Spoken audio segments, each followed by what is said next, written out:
today's video, we're going to be installing a dash cam, much needed here in Vegas, and this is the beauty that's going to get it.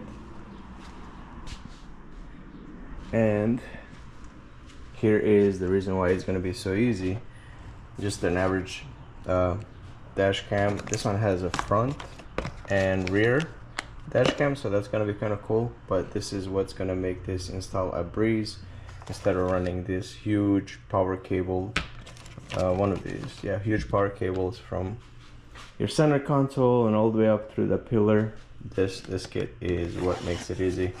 So a lot of these new cars, they have a dimming rear view mirror. So what this does is it just plugs in and kind of gives you a power, positive and negative, from the mirror. So that way when you turn your car on, the dash cam comes on instead of like just constantly running, or you constantly having a plug in, unplug it, or to drain your battery. So this kit is pretty cool. It's 30 bucks, but it's well worth it. Instead of you splicing into your rear view mirror, this will plug in into your mirror and into the power cable coming in, and then you get your power source right here. So let's play with this, see if we actually get the power with the key on or key off.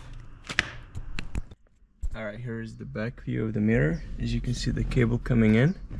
So all you have to do is pull it out, and then we are gonna plug this in and plug into the cable. But I believe this one comes with a little meter, so you can see if you're actually getting a power and how many volts you're getting, because these dash cams, they need 12 volts. So let's plug this in and see how it goes. Before I plug it in, I just kind of want to show you what's inside the box. So you do get this cable with a voltmeter, so you can see how many volts you're getting, and then once you're done with it, you can unplug it. So it has one connection here, second connection here, so you can run 2 USB powers. But let's say you want to bypass all this stuff and you don't want to run any of that stuff, you do get these bad boys, so you can kind of pin it into your existing mirror harness if you want to do it that way.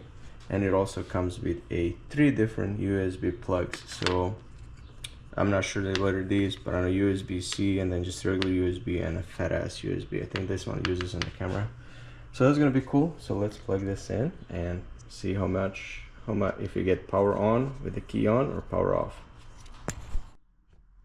All right, it's all plugged in, and here is our volt. And now I'm gonna turn the key on, and here we go. The key is on. It's showing 12.4 volts, but LEDs is kind of blinking on my screen. Hope it's not blinking on on the real video, but I think it is blinking. So it's 12.4. You can still make up. So we do get power. So let's say I turn the key off.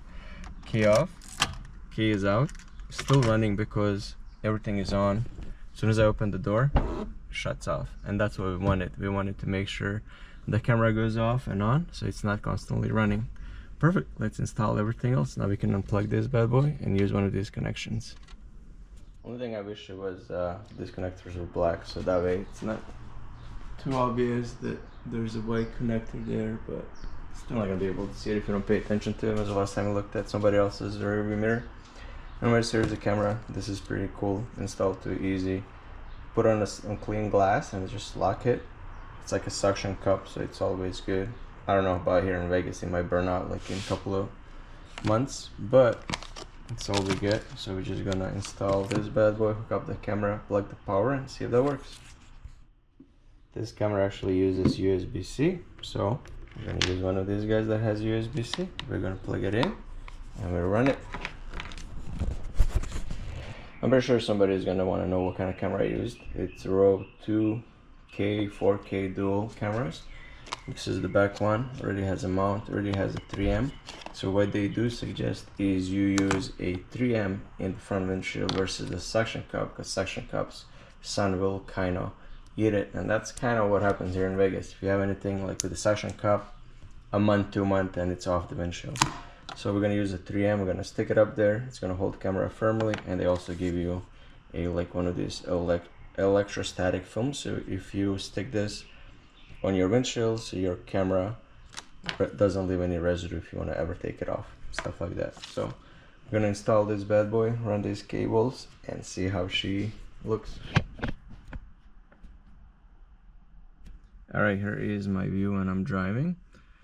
So some people will put the cameras like right here so where they can see it, but I do not want to see that, so I'm gonna put over here a little bit off to the right, a little bit higher, missing that matrix, so that way it's gonna be out of the eyesight.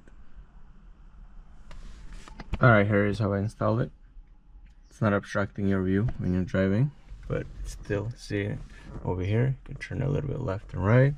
So let's run this key on and see if we actually get anything or we failed. Oh yeah, we get something.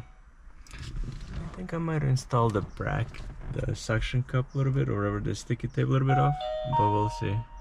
Please format the memory card before I'm just gonna run use. through this and see how it looks. Alright, she's hooked up. Let's turn the key off, see if it turns off. Gotta open the door. Off. Now let's install the rear camera. Alright, the backup USB-C cable is way too huge. This is quadruple and it's reaching pretty much from the front to the back. I might have to buy a smaller one just because I don't want to tuck all this much of a cable anywhere, but we'll see. I said I was gonna get the smaller cable, but no, I just ran the big cable, removed the A pillar, and the cable is just literally behind here and here, and the big bundle is up here behind the spot. And it's very easy because there's two pop-ups you can pop to lower the headliner, and this is where she's gonna sit. Alright, the camera is installed. As you can see, the backup right there, and here is when you look at the rearview mirror. It's a small bit, it's not obstructing anything. And here is the front, and here is in the corner the backup view. And when you sitting here driving, you look over, nothing is in your way except this cable, but I can run it a little bit the other way, but it's totally fine. This is definitely a must-have, so I highly recommend this dash cam power adapter.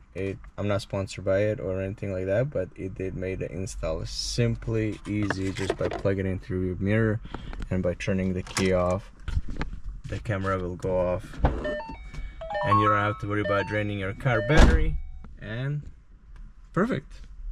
Let's do something else.